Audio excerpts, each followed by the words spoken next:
Ante todo, bienvenidos a la clase de Toxicología Analítica del curso superior de Toxicología Ocupacional y Ambiental. Como todas las clases, tenemos una breve introducción que me gustaría mostrarles, algo interesante que encontramos en relación a todo este tema de la toxicología analítica. Para eso vamos a hablar un poquito de María Capel. María Capel nació en 1816 en el seno de una familia muy acomodada en París, gozó de muy buena educación, estudió en los primeros centros de enseñanza femenina en París y ya a los 23 años se puso en contacto con una agencia matrimonial que le hizo las gestiones para conocer a Charles Lafarge.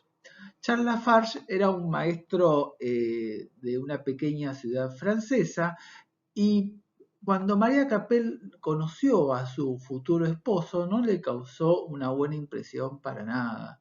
Más tarde ella lo va a describir como un hombre feo, de apariencia y maneras muy salvajes. Entonces su familia la terminó presionando para que se casara con Charles y finalmente María Capel consintió en hacerlo. Pero ya en su viaje a su nuevo hogar ya tuvieron varias disputas, se pelearon, incluso se habla de un intento de violación por parte del marido de María Capel, que la vamos a llamar a partir de ahora María Lafarge. Este hogar matrimonial que se había forjado en Le Glandier era un hogar que distaba mucho de lo que María Lafarge hubiese deseado. Según ella, unas cartas que envió a su tía, esta casa Glandier era antigua, le faltaban ventanas, le faltaban puertas que cierren en forma correcta, tenía frío, no le gustaba, estaba sucia. Así que este hogar destartalado, digamos, distaba mucho de lo que ella, de las comodidades que ella venía disfrutando hasta ese momento y era totalmente distinto a lo que estaba acostumbrado en París.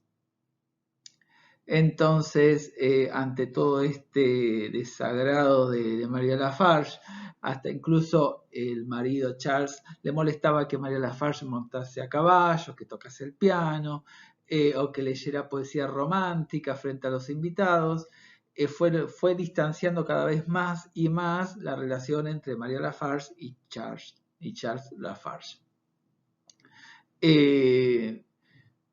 Finalmente, lo que logró María Lafarge fue renovar esta casa, pidió préstamos, mediando así con conocidos parisinos. Y ahora viene la parte más interesante de esta historia.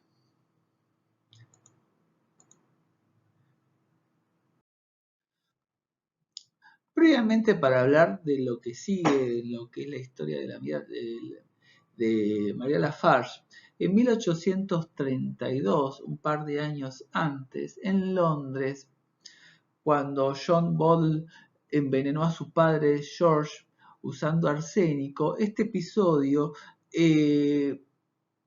impulsaron a Jane Marsh a emprender los estudios que terminaron cristalizando en 1836 esta técnica para detectar arsénico, que es la técnica de Marsh, que consistía en tratar el material sospechoso con ácidos clorhídricos y sulfúrico en presencia de zinc.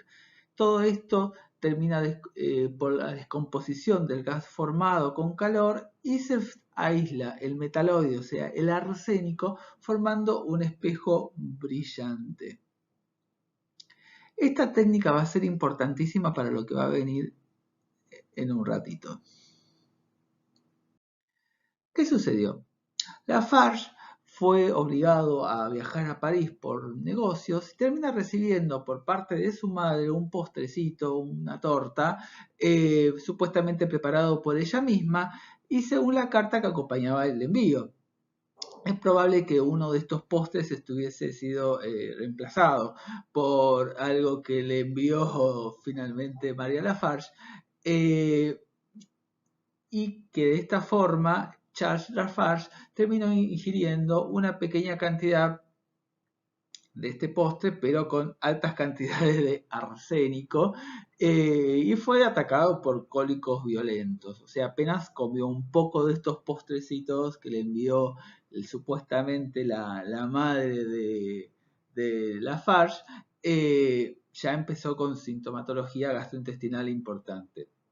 Gravemente enfermo, Charles Lafarge volvió a Glandier, donde fue cuidado por su mujer, y lo que sabemos en algunos datos es que María Lafarge finalmente había comprado en un farmacéutico de la zona grandes cantidades de arsénico, supuestamente para matar las ratas de esta casa que estaba toda destartalada.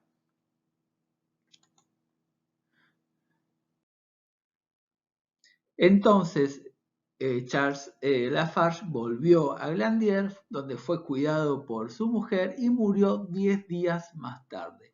Inmediatamente se acusó a Madame Lafarge de la muerte de su marido con cargos sumamente comprometedores, además de saber que había comprado arsénico en este farmacéutico y que además ella le había pedido que guardara el secreto. También tenía antecedentes, por ejemplo, de haber antecedentes penales de haber robado una billutería con una condena de 2 años a prisión. Se ordenó así la exhumación, la autopsia del cadáver de Charles Lafarge y finalmente fueron citados expertos científicos. Y acá es importante aclarar que en este caso sumamente mediatizado en París, ocupó un lugar muy importante lo que es la toxicología analítica, ya que gracias a este test de Marsh que había surgido un par de años antes, se pudo detectar que María Lafarge había intoxicado a su marido. Finalmente aparece Matteo Orfila, que es el conocido como el padre de la toxicología científica, que demostró en peritaje del cadáver de Charles Lafarge la presencia de arsénico y fue condenada finalmente María Lafarge a trabajos forzados y muriendo finalmente después de 12 años de tuberculosis. Y bueno, con la imagen de María Lafarge nos vamos a despedir y con esta imagen de Madame Lafarge de Pierre Mornet nos despedimos hasta la próxima clase. Que disfruten de esta clase de Jorge Zanardi para todos ustedes. Nos vemos.